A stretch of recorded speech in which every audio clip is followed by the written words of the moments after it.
Welcome back everyone, ये है rewind path. इस हफ्ते एक बड़ा ग्रीन लैंटर्न HBO अनाउंसमेंट हुआ है। ऐसा लग रहा है कि उन्होंने अपने नए हॉल जॉर्डन को ढूंढ लिया है जेम्स गन के DCU के लिए, उस बड़ी सीरीज के लिए जो वो बना रहे हैं। और ऐसा लग रहा है कि ये कोई और नहीं बल्कि जॉश ब्रोलिन है। मैंने कभी सोचा भी नहीं था कि वो होंगे, वो मेरे किसी भी लिस्ट पर नहीं थे और ना ही मैंने सोचा था कि जेम्स गन इतने पुराने हॉल जॉर्डन को चुनेंगे। मुझे लगता है कि हमें से ज्यादातर ने ऐसा सोचा था, लेकिन जरा सोचो कि रायन रेनॉल्ड्स का रिएक्शन क्या होगा, स्पेशली अगर केबल डेडपूल 4 में वापसी करता है। आप लिटरली डेडपूल 2 के सारे फुटेज को प्ले करते हुए इस पर बात कर सकते हो। खैर ये मजाक था, लेकिन असल में डेडपूल 2 में कुछ DC रेफरेंसेस थे। लेकिन जितना ये अजीब लगता है, जॉश ब्रोलिन शायद अगले हॉल जॉर्डन बनने वाले हैं DCU के। तो चलो इसे डिटेल में डिस्कस। जेम्स गन ने सीरीज का एक शॉर्ट टीजर पहले ही रिलीज कर दिया है, जिसमें बताया गया है कि ये सीरीज किस बारे में होगी और कैसे ये बड़े DCU मूवीज और टीवी शोज से कनेक्ट करेगी। नई सुपरमैन मूवी वो पहली बार होगी जब हम किसी ग्रीन लैंटर्न को DCU में देखेंगे। वो होगा नेथन फिलियन का गाय गार्डनर, जिसे हम पहले ही सुपरमैन मूवी के दौरान कुछ सीन्स में देख चुके हैं। कुछ और बड़े कैरेक्टर्स भी थे, जैसे कि उसका ग्रीन लैंटर्न और हॉक गर्ल। चलिए इसे देखिए, उनके सारे कॉस्ट्यूम्स को ध्यान से देखिए। ये बस सुपरमैन मूवी के लिए है, तो मूवी के अंत तक ये चेंज भी हो सकता है। लेकिन ग्रीन लैंटर्न कॉस्ट्यूम में मैक्सवेल लॉर्ड की कंपनी का लोगो भी था, जैसे मिस्टर टेरिफिक के सूट पर था। हर किसी के सूट पर मैक्सवेल लॉर्ड का लोगो था। सारे सूट्स बहुत सिमिलर दिख रहे थे, जैसे वो एक ही टीम का हिस्सा हैं और वो जस्टिस लीग इंटरनेशनल जैसी वाइब के लिए जा रहे हैं, क्योंकि मैक्सवेल लॉर्ड उस टीम का हिस्सा था ओरिजिनल कॉमिक्स में। शॉन गन, जिसने क्रैकल का रोल किया था guardians of the Galaxy movies में, और जो जेम्स गन का भाई है, मैक्सवेल लॉर्ड का रोल कर रहा है। ऐसा लग रहा है कि उसकी वर्जन ओरिजिनल वर्जन की तरह होगी, न कि रीसेंट ज्यादा इविल वर्जन की तरह। शायद इसी वजह से सूट्स भी एक जैसे दिख रहे हैं। मुझे भी लुक ज्यादा पसंद नहीं आया, तो हो सकता है सुपरमैन या दूसरे कैरेक्टर्स उनके सूट्स का मजाक उड़ाएं। जैसे हम ग्रीन लैंटर्न सूट के लिए कुछ बेहतर लुक बना सकते हैं जब हम असल में ग्रीन लैंटर्न HBO सीरीज तक पहुंचे। Please better looking green lantern suits बनाओ। Please don't make the super suit green or animated. हर कोई रायन रेनॉल्ड्स जोक्स को याद कर रहा है। टीवी बजट पर गेस करना आसान है कि ग्रीन लैंटर्न सीरीज में सूट्स एनिमेटेड नहीं होंगे। आइडिया यही है कि सुपरमैन मूवी DCU को वाइडर रूप में इंट्रोड्यूस करने के लिए है, जैसे यहाँ है। यही हो रहा है यूनिवर्स में प्रेजेंट डे में, सबको बताने के लिए कि क्या हो रहा है, जैसे कि क्या स्थिति है, कौन दुनिया भर में एक्टिव है, आगे क्या आने वाला है। ग्रीन लैंटर्न HBO सीरीज और पीसमेकर सीजन 2 DCU में पहली लाइव एक्शन सीरीज होंगी। पेंगुइन बैटमैन सीरीज कुछ हफ्तों में आने वाली है। मैं उसके लिए एपिसोड वीडियोस करूंगा, लेकिन वो मैट रीव्स के बैटमैन यूनिवर्स का हिस्सा है। पूरी तरह से अलग चीज, DCU से कोई कनेक्शन नहीं है।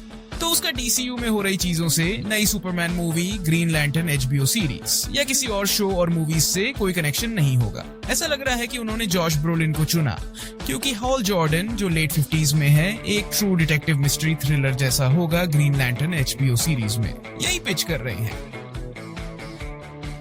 तो ओल्डर हॉल जॉर्डन एक यंगर जॉन स्टुअर्ट के साथ टीम अप करेगा एक बड़ी यूनिवर्स थ्रेटनिंग मिस्ट्री को सॉल्व करने के लिए DC यूनिवर्स के अंदर। ये मोस्टली अर्थ पर बेस्ड होगा और मिस्ट्री का पता लगाने की कोशिश करेंगे।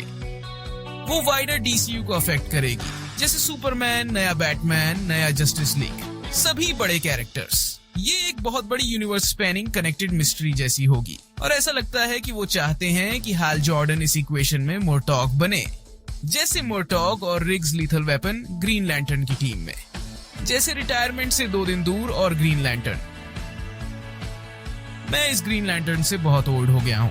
उन्होंने अब तक जॉन स्टुअर्ट के लिए कास्ट नहीं अनाउंस किया है, लेकिन रिपोर्ट ये है कि वो किसी अर्ली 30s या यंगर एज वाले एक्टर को देख रहे हैं, जैसे एक बहुत यंग जॉन स्टुअर्ट, लेकिन पूरी तरह से रुकी नहीं। ये सीरीज का वो बड़ा टीजर है जो जेम्स गन ने कुछ समय पहले ड्रॉप किया था, जिसमें बताया गया है कि ये किस बारे में होगी। अगली बड़ी प्रीमियर HBO टेलीविजन सीरीज का नाम लैंटर्न होगा। ये कहानी होगी कुछ ग्रीन लैंटर्न्स की, जॉन स्टुअर्ट और हॉल जॉर्डन की, और इसमें कुछ और लैंटर्न्स भी होंगे। लेकिन ये वास्तव में एक टेरेस्ट्रियल बेस्ड टीवी शो है जो लगभग ट्रू डिटेक्टिव जैसी होगी, जिसमें कुछ ग्रीन लैंटर्न्स होंगे जो स्पेस कॉप्स हैं और अर्थ पर प्रीसिंक्ट देख रहे हैं। इसमें वो एक भयानक मिस्ट्री की खोज करेंगे जो हमारे बड़े, उन्होंने ऑफिशियल रूप से उन्हें HBO सीरीज के तौर पर ब्रांड कर दिया है, न कि मैक्स सीरीज के तौर पर। मैं सोचता हूँ कि ये स्मार्ट मूव है अगर वो इन शोज को HBO शोज के रूप में बना रहे हैं, तो अगर वो उन्हें HBO शोज के रूप में ब्रांड करते हैं। मुझे वार्नर ब्रदर्स के मैक्स वाले सारे क्रेजी स्टफ पर मत ले जाना जो उन्होंने पिछले कुछ सालों में किया है। कुछ साल पहले रायन रेनॉल्ड्स ने भी स्नाइडर कट वीडियो रिलीज किया था, जिसमें उसने अपने ग्रीन लैंटर्न कैरेक्टर सीन्स को स्नाइडर कट ट्रेलर में एडिट किया था। वो असल में एक रियल वीडियो था जिसे रायन रेनॉल्ड्स ने एडिट किया और अपने सोशल मीडिया पर पोस्ट किया।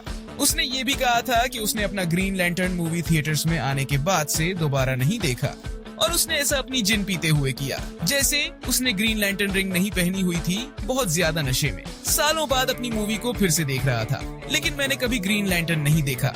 आपने भी नहीं देखा, एडिटर ने लिटरली इसे देखा। लेकिन तुम्हें बस इमेजिन करना होगा रायन रेनॉल्ड्स का रिएक्शन जब उसे ये खबर मिले कि जॉश ब्रोलिन नया हाल जॉर्डन बन रहा है और उससे ये रोल छीन रहा है। जोक्स तो प्रैक्टिकली खुद ही लिखे जा सकते हैं। केबल नया डेडपूल और वुल्वरीन मूवी में नहीं था, लेकिन उसमें केबल का जोक था कि वो एक अनपॉपुलर कैरेक्टर है, इम्प्लाइंग यही वजह है कि उसे डेडपूल और वुल्वरीन के लिए वापस नहीं लाया गया। भले ही वो ग्रीन लैंटर्न के स्टफ पर रायन रेनॉल्ड्स के पास्ट में और केबल के करंट में एक दूसरे पर खूब मजाक उड़ाते हैं, लेकिन वो अच्छे दोस्त हैं। लेकिन ये याद दिलाता है कि रायन रेनॉल्ड्स के बाद से हैल जॉर्डन का कोई लाइव एक्शन मूवी वर्जन नहीं आया है। पुराने डीसी टीवी फैंस को याद होगा कि एरोवर्स में ब्रीफली हैल जॉर्डन था, लेकिन वो उसका फेस नहीं दिखा सकते थे क्योंकि टीवी और मूवीज के कैरेक्टर्स पर सारे क्रेजी रूल्स थे। वो रनवे जो उन्होंने फ्लैश के पायलट एपिसोड में यूज किया था और बाद के एपिसोड्स में भी वो फेरिस के एयरफील्ड पर था, जैसे कैरोल पेरिस, जहां हॉल जॉर्डन अपने सारे टेस्ट पायलट मिशन से उड़ता था। एरो के फिनाले में डिगल को ग्रीन लैंटर्न रिंग मिली थी, जो जस्टिस लीग टीवी शो के लिए सेटअप था जिसे वो डेवलप कर रहे थे। ये एक और स्पिन ऑफ होने वाला था, इसका नाम जस्टिस यू होने वाला था, जैसे जस्टिस यूनिवर्सिटी, जिसमें डिगल बेसिकली कुछ यंगर कैरेक्टर्स को हैंडल करता जो पावर्स रखते थे। ये सब बड़े रिबूट और स्ट्रीमिंग की पुश से पहले था।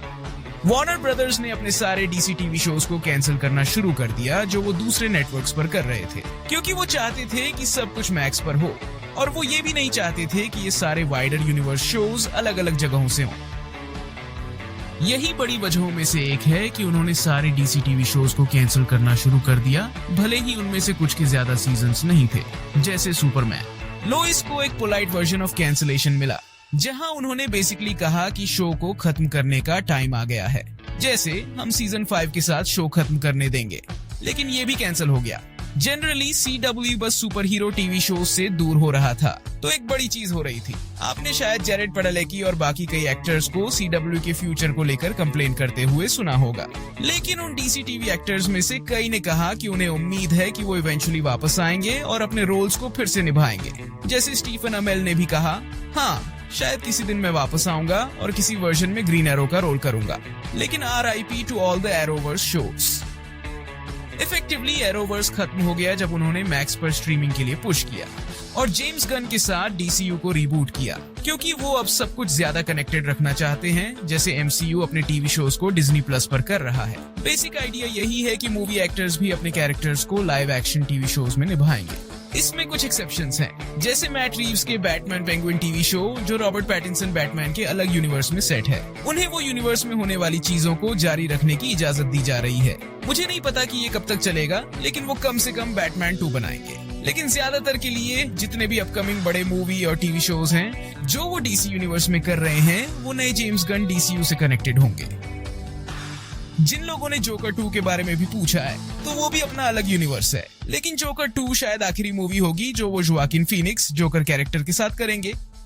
बेसिकली वो कैरेक्टर का एंड होने वाला है। पार्ट ऑफ द प्रॉब्लम जो वो रिबूटिंग के साथ फेस कर रहे हैं और सब कुछ एक ही अम्ब्रेला के नीचे लाने में है, उनके पास अलग अलग प्रोजेक्ट्स हैं जो काफी पैसा कमा रहे हैं और वो नहीं चाहते कि वो इन्हें बंद करें। जैसे अगर कोई प्रोजेक्ट पैसा कमा रहा है तो वो उसे कंटिन्यू करने देंगे। शायद इसी वजह से उन्होंने कुछ चीजों को चलते रहने दिया है। जैसे ही मैं ये वीडियो पोस्ट कर रहा हूँ, उन्होंने अभी तक नए वंडर वुमन, नए फ्लैश या नए बैटमैन के लिए DCU में कोई कास्टिंग अनाउंस नहीं की है। वो शायद बैटमैन 2 के रिलीज होने के बाद रॉबर्ट पैटिंसन के साथ में भी अनाउंस करेंगे, क्योंकि वो उसकी पॉपुलैरिटी को कम नहीं करना चाहते। मैं श्योर हूँ कि ये अगले कुछ सालों में सामने आएगा जब वो ये अनाउंसमेंट करेंगे, क्योंकि ये थोड़ा अजीब है कि वो रॉबर्ट पैटिंसन को नया DCU बैटमैन नहीं बना रहे हैं। लेकिन इसका कारण ये है कि वो एक ओल्डर वर्जन ऑफ बैटमैन चाहते हैं, जिसके साथ एक older version of Damian Wayne भी हो। रॉबर्ट पैटिंसन की एज को देखते हुए ये अजीब नहीं होता अगर डेमियन वेन एक छोटे बच्चे के रूप में होता, लेकिन वो चाहते हैं कि डेमियन वेन एक ऐसा कैरेक्टर हो जो Batman breaking the board movie के इवेंट्स के दौरान एक्टिवली घूम सके।